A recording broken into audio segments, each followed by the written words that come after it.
everyone, it's Allie and welcome to my channel, and today I am very excited to be unboxing over 25 books.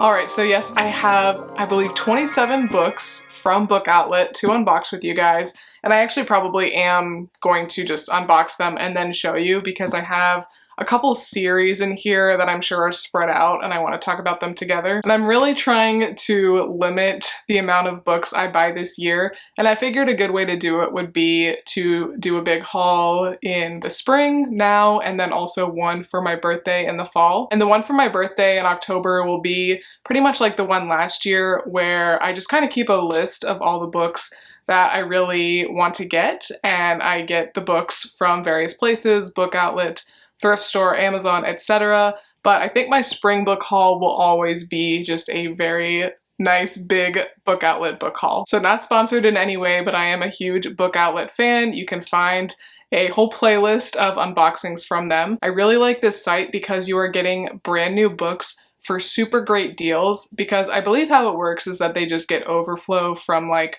Target, Costco, places like that. So like I said, I got 27 books and I spent less than $150. I think it was like right around $140. So I think that equals out to about $5 per book, which I think is a great deal. And if you do happen to be watching this video like very shortly after it comes out, I know they are having a 15% off sale until May 7th, but I am really excited about a lot of these books. A lot of them I have had like in the back of my mind for a while, just waiting to see if they popped up on Book Outlet or if I could find them in the thrift store or somewhere like that. But let me get myself organized and then I will share all of these 27 books with you.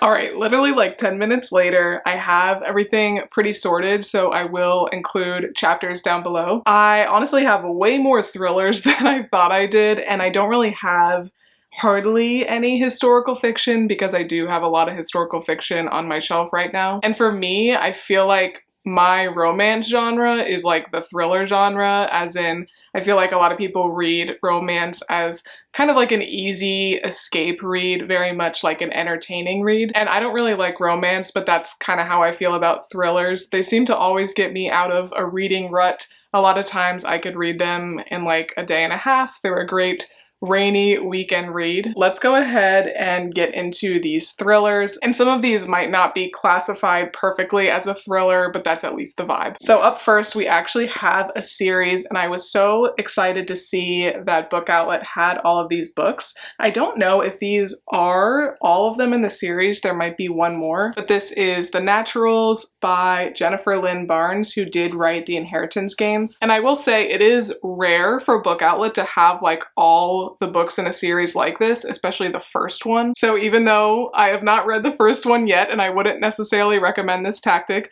I did decide just to pick up all of the books that I could because I knew that they were not going to be available on Book Outlet forever. And I did read the first book in the Inheritance Games series. I had a really hard time getting that out, and I am going to read the other ones. I will say I was not like as in love with that series as other people seem to be. I think just because I had the wrong idea about what the books were going to be like going into it. But I did think that they were very well written. Like I said, I am gonna finish that series sooner than later, but I do feel like I am gonna like this one more. So this book at least is centered around 17-year-old Cassie Hobbs. She's a natural at reading people. She can tell you who you are, what you want. And I'm really excited about this because she is actually sent to a program where they take exceptional teenagers to crack infamous cold cases. She's sent to live with a group of teens, and I just really love books where like kids are coming and living together, either in like a boarding school setting or like a military academy setting, something like that, which I feel like that's more of the vibe here. And it seems like they all have different skill sets too, so that's very fun. It says, caught in a lethal game of cat and mouse with a killer, the Naturals are going to have to use all their gifts just to survive. And I don't really want to read anymore. I don't want to read the blurbs on the other books because a lot of times that does spoil the first one. But yeah, I was super excited to get all 4 of these, and do let me know if you've read this series and if you like it. Next up, we have 2 books by Ruth Ware. She's definitely a top thriller writer for me. I wouldn't say she's at the tippity top.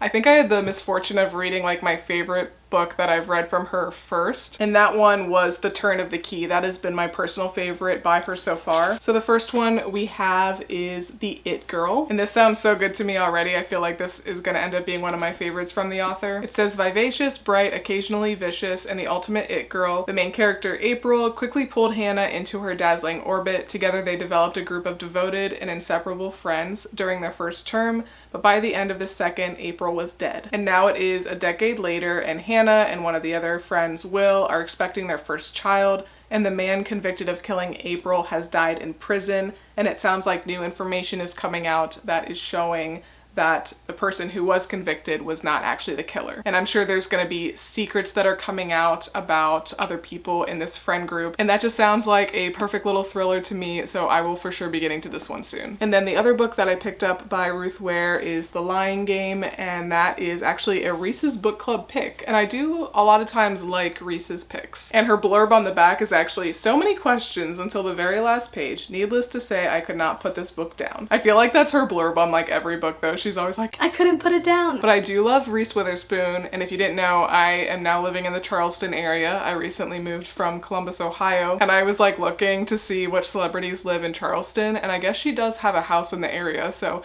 I could meet Miss Reese Witherspoon one day if I start hanging out more at the bookstores, I guess. But this is one of those paperbacks actually that has like nothing about the book on it, so I couldn't really tell you what this is about, but I'm guessing there is some lying that's gonna be going on. Here we've got a book I am like certain I'm gonna love because it is an academy setting, which I said that I really do enjoy. This is Jessica Ward, and I don't think I have read anything by her before. Oh, it says Jessica Ward is a pseudonym for J.R. Ward, a #1 New York Times bestselling author who has more than 20 million copies of her novels in print. I don't know if I've read anything by J.R. Ward either though. But this is called the St. Ambrose School for Girls. Look at that cover, I love that. It says Heathers meets The Secret History, which I still have not read yet. I'll probably read The Secret History in the fall. It's one of those books that I know I'm either gonna really love or really not love, so I'm like very nervous to read it. But fall is like the best time for reading those kinds of books. So it looks like we have a new girl, Sarah Taylor. She's coming to the exclusive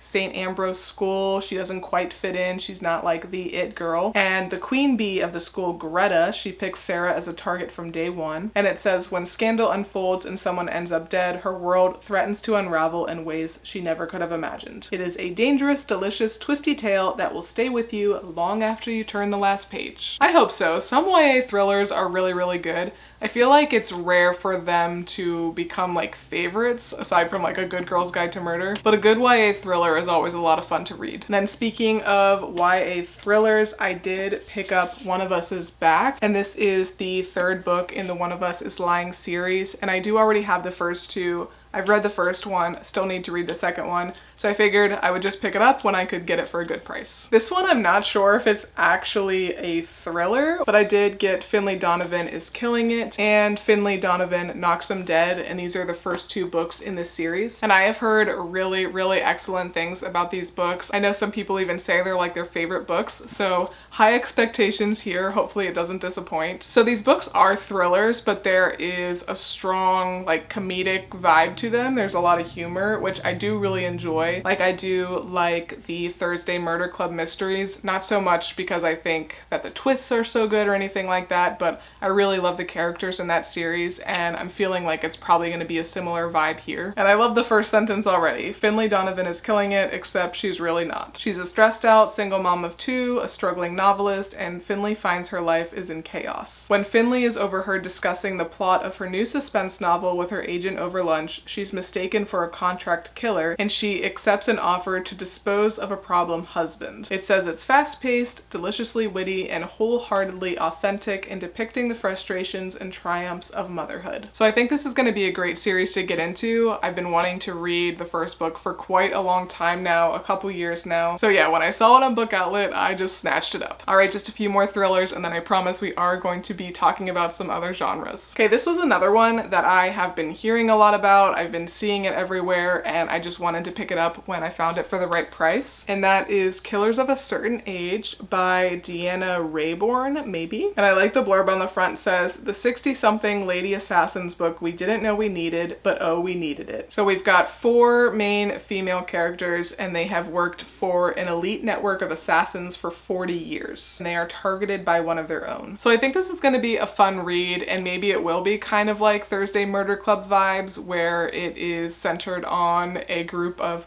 probably very witty and fun older people. And I think this one did get pretty good reviews, so I am excited to get into it. I'm definitely going to be doing the Summerween challenge. I'll probably read thrillers straight for like a couple weeks in July. So definitely let me know if you want to see a reading vlog of any of these thrillers. Now we've got another YA thriller. This is by Natasha Preston, and this is The Haunting. I did read another one from this author. I read The Lake, and it started like pretty tame and then it got like really crazy at the end. So YA thrillers are not always like super PG. Like if that book had been a movie, it would be very graphic. So I'm assuming this book is not going to be very tame either. It says, Penny knows she must forget about her ex, Nash. Ever since his father was revealed as the brutal serial killer who traumatized their small town last Halloween, Penny's parents have forbidden her to have anything to do with Nash or his family. Understandable. So she goes shopping with her friends for a costume, and she finds someone from school bleeding out on the floor of a dressing room. People are quick to blame Nash and his sister Grace, but I think we can assume that they are not the real killers here. Okay, this was another one that I have been looking for cheap for a while, so I'm so glad it popped up on Book Outlet, and that is Truly Devious, which is the first book in the Truly Devious series by Maureen Johnson. And I think maybe last fall I ended up picking up another book in this series called 9 Liars, I'm pretty sure, and I thought that was just a standalone book, but it's actually the 5th book in this series, so I've been looking for the first one because I've heard really good things about it, and I'm sure I am gonna love this already because it says Ellingham Academy is a famous private school in Vermont, so we love the vibes there. When Ellingham's wife and daughter were kidnapped, the only clue was a mocking riddle listing methods of murder signed with the frightening pseudonym Truly Devious. Their disappearance became one of the great unsolved crimes in history. Many years later, Stevie Bell is set to begin her first year at the academy, and she is determined to solve this cold case. So I think how it actually is that there are 3 books in the Truly Devious trilogy, and then there are 2 like spin-off books. So the one that I have is not actually a part of the original trilogy. I'm pretty sure that that one takes place later, maybe like when she's in college or even after college. So I think technically that book probably could be read on its own, but I did want to, of course, start with the trilogy. And then lastly, we have The Perfect Family by Robin Harding.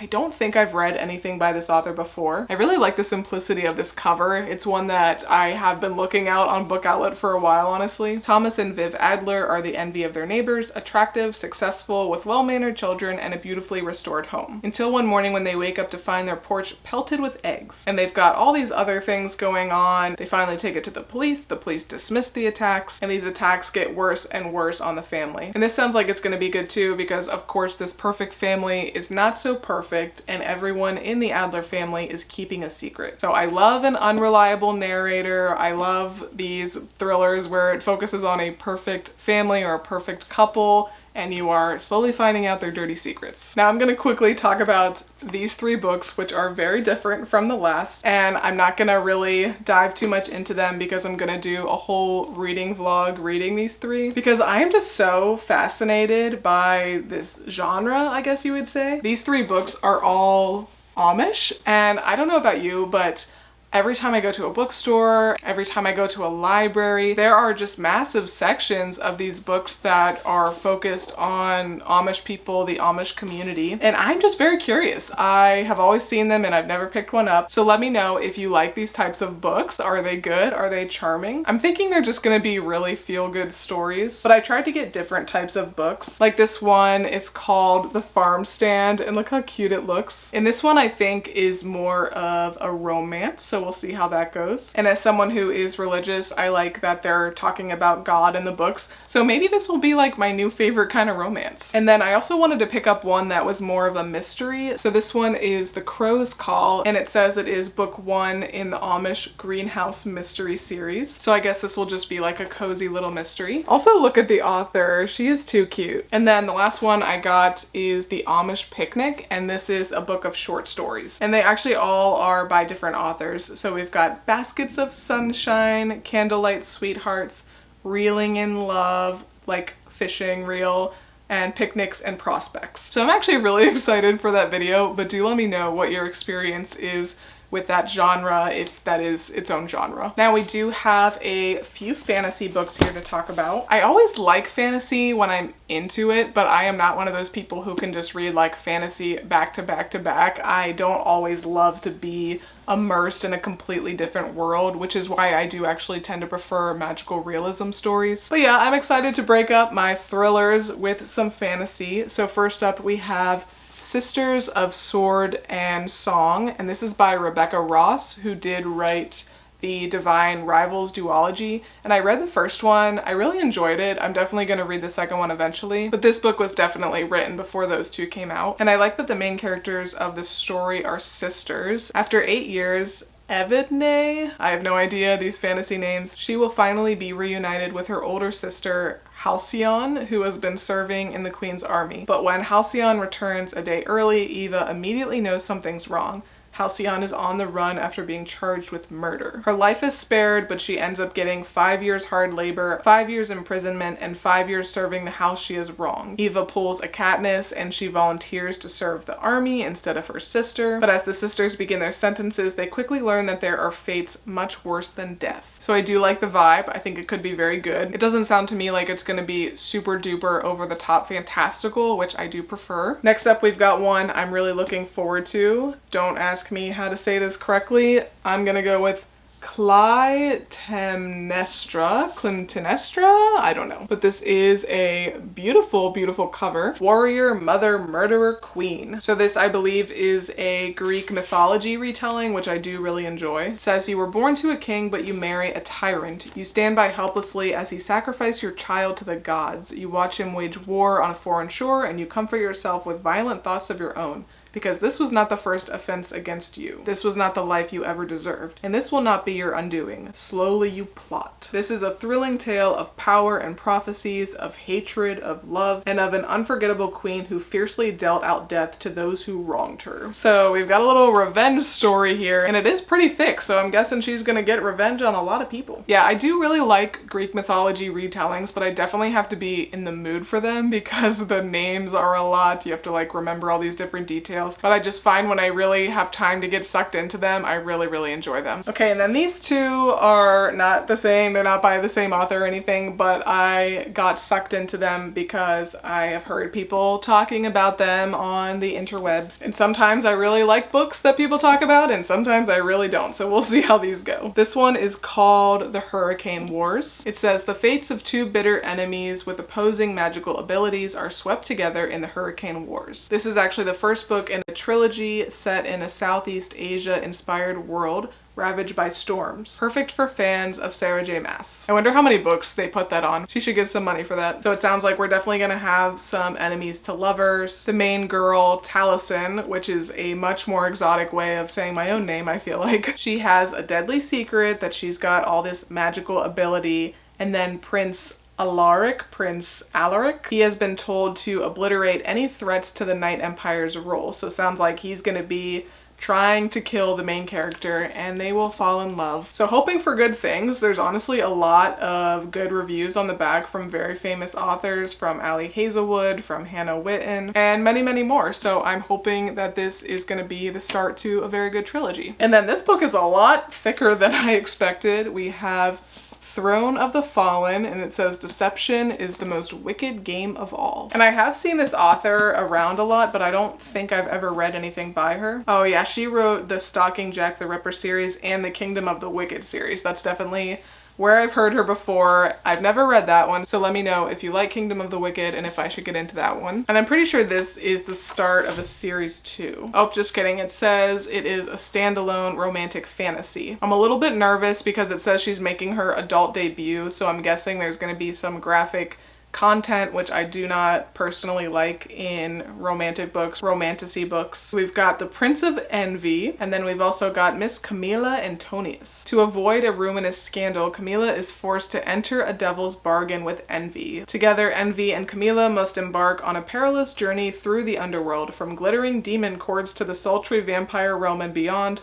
while trying to avoid the most dangerous trap of all, falling in love. So we'll see about this one. I'm not quite sure. I'm definitely giving myself permission to DNF books this year if I just really feel like they're not for me. But yeah, I know this author is super popular for that Kingdom of the Wicked series, so the good thing is I'm sure this will be well written. Okay, now we have 5 more books, and then we actually have a little activity book that I'm excited about. So I'm not exactly sure what the genre is for these. I feel like just literary fiction, fiction in general. So that is what we're gonna go with. And the first one is by Ian McEwan, and this is called Nutshell. And Ian McEwan is very famous for writing Atonement, which is one of my favorite books of all time. I've read, I think, about 2 others from him, and I for sure did not like them as well as Atonement, but he's such a fantastic writer. I know I'll eventually end up reading everything he's ever written. And I think a lot of his stuff actually is on Book Outlet. It says, Nutshell is riveting, an unforgettably original, wickedly entertaining novel of murder and deceit, told from a perspective unlike any other from a master storyteller. So it sounds like Trudy is cheating on her husband John with his brother, and the 2 of them are hatching a murderous plan. Next up, we've got Looking for Alaska. Sorry, that sticker is probably very triggering, but this kind of shows that Book Outlet does get a lot of overflow books. This one is from Target. Looking for Alaska from John Green. He's written a lot of successful books. A lot of them have become movies. It says, first drink, first prank, first friend, first love, last words. Miles Halter is fascinated by famous last words and tired of his safe life at home. He leaves for boarding school. Love boarding school. Much awaits Miles at Culver Creek, including Alaska Young, who will pull Miles into her labyrinth and catapult him into the great perhaps. Looking for Alaska brilliantly chronicles the impact one life can have on another. I'm really looking forward to this one, and I actually almost picked this up at Costco, and I'm so glad I didn't because yeah, got it for just a few dollars on Book Outlet, and that is Mitch Albom's The Little Liar. So this author has written a lot of very successful books. He wrote The 5 People You Meet in Heaven, Tuesdays with Morrie.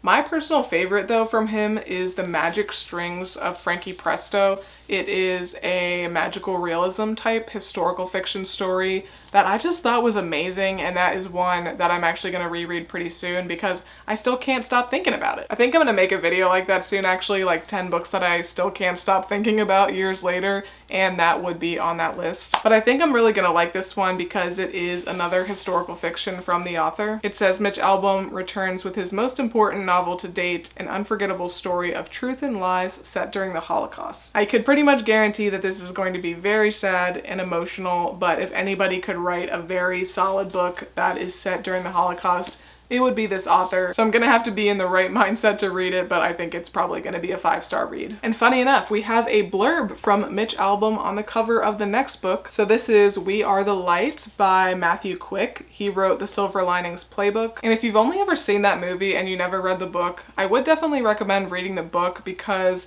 it does a lot better job than the movie could in terms of getting into the head of someone that is suffering from mental illness. It says that Lucas Goodgame lives in Majestic, Pennsylvania, a quaint suburb that has been torn apart by a recent tragedy. Everyone in Majestic sees Lucas as a hero, everyone that is, except Lucas himself. It is only when Eli, an 18-year-old young man whom the community has ostracized, begins camping out in Lucas's backyard that an unlikely alliance takes shape and the two embark on a journey to heal their neighbors and most importantly themselves. I do like stories where it's like a young person becoming very good friends with an older person. There's so much to learn from friendships like that. Like some of my favorite people are these women that I met from my Bible study the last couple years, and they're all like 75 years old, and it's awesome because they're not like my grandma or my great aunt. They are truly my friends, but they have the wisdom of that age. But anyway, now we have our last book, and it is by Graham Norton, who is actually one of my favorite hosts. But yeah, I did not even know he was an author until I saw this book. And it looks like he's written like 5 other books, so if this is good, I'll definitely have to check those out. It's also set in Ireland, which I love. It says Carol is a divorced teacher living in a small town in Ireland, her only son now grown. A second chance at love brings her unexpected connection and belonging. The new relationship sparks local speculation. What does a woman like her see in a man like that? What happened to his wife who abandoned them all those years ago? But the gossip only serves to bring the couple closer. When Declan becomes ill, things start to fall apart. His children are untrusting and cruel, and Carol is forced to leave their beloved home with its worn oak floors and elegant features and move back in with her parents. And her parents are trying to figure out what happened there.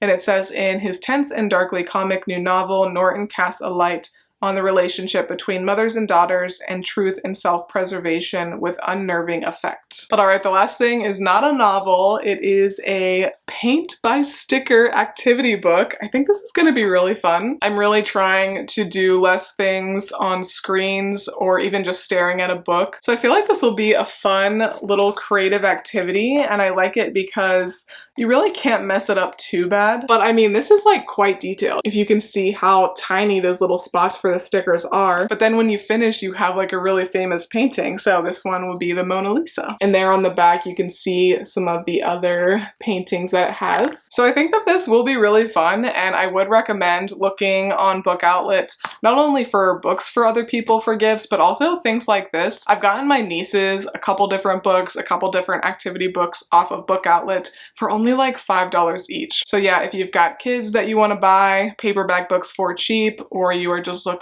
for an affordable gift for someone else, I would recommend checking out Book Outlet. Like I said, there is a sale going on right now. It will be over pretty shortly after I put this video out. But even if you missed that one, they really do have sales going on pretty much all the time. And if you are a first-time buyer, you can use the link in my description, and that just saves me a little bit of money in the future. But I hope you like this video. This haul was for sure heavy on the thrillers, but like I said, they are kind of like my little romance candy. And I am going to be going to a big library book sale very soon. So if you want to see that, make sure you subscribe so you don't miss that in any of my other upcoming videos. But if you like this video, please make sure to give me a big thumbs up and subscribe. It really does help my channel out a lot. Thanks again for watching, and I will see you next time. Bye!